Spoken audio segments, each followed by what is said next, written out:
holding in your minds this rich imagery, and it really is picture postcard Morocco.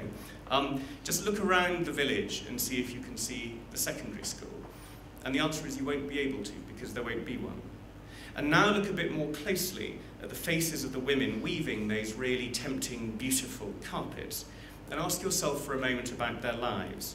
30 years of life will be etched onto their faces as though it were 50. And probably none, almost certainly not one of them, will have been educated beyond primary level. That great icon of this African continent, Nelson Mandela, said education is the most powerful weapon which you can use to change the world. Well, Britons are known as great pragmatists, and when I took up this job at the beginning of the year, I was really touched by the fact that young Berber girls, exactly the same age as my own daughter, would dream as big and as wide as the rest of us. But without education, they would never be able to realise their full potential. Now, they say British ambassadors can do many things, but it was pretty clear to me at the outset that I was never, of course, going to be able to build a school on every mountain peak.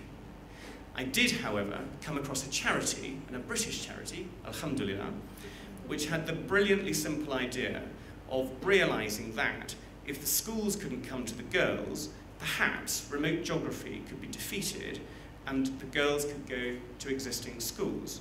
So, taking the centuries-old model of British secondary education, the charity built a boarding house at the foot of the mountain near an existing school, which could gather together these small clusters of girls from all these remote communities. The more I looked into it, the more I appreciated the enormity of the challenges which had been overcome.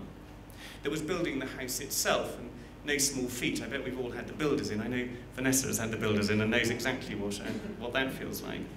But the biggest challenge in this community was persuading very traditional families, often themselves with little or no formal education, and with, quite rightly, very strict views on the protection of the morality of their daughters, to allow those daughters to live away from home at a young age, from Monday to Friday.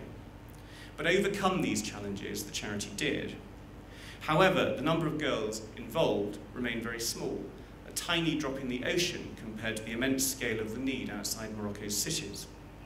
So, I saw that here was an opportunity for the embassy and me to help, albeit in a small way. Not to be fazed by the impossibility of building schools for small clusters of children in remote communities, but to see if perhaps the pull of my position could interest others in this simple but powerful model.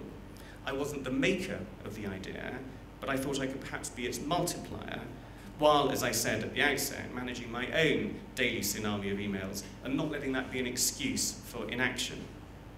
The result, I'm really happy to say, was that the first 7 Berber girls from the remote mountain communities near Asni ever, yes ever, to study for the baccalaureate took their exams this summer. Katrina and I organised a big event at our residence in Rabat because we wanted first of all to congratulate the girls on sustaining their studies. No mean feat since, as Aristotle aptly observed, the roots of education are bitter, but the fruit is sweet. We wanted also to applaud the girls' families for their courage and foresight in taking that really brave step of entrusting their daughters to the project. At our event, one of the mothers spoke with incredible power and emotion and intensity of her great fears of losing her daughter to this completely unknown world of learning, but then, a few years later, of her greater pride in the confident girl now standing next to her. And here was where we could add value. We really wanted to show the government, civil society, and the media the simplicity of this model, and crucially, to encourage its replication the length and breadth of Morocco. It proved not to be a hard sell. King Mohammed VI is determined to tackle gaps in national education, and he has made the protection of women and family rights a leitmotif of his reign. Pictures of the girls at our event in Rabat, dressed in their wonderful rented ceremonial jalabas, made the front pages of the national newspapers, national television, and radio news. And they even caught the eye of our British Foreign Minister, who tweeted back. We're encouraging a film crew now that wants to make a documentary about the project.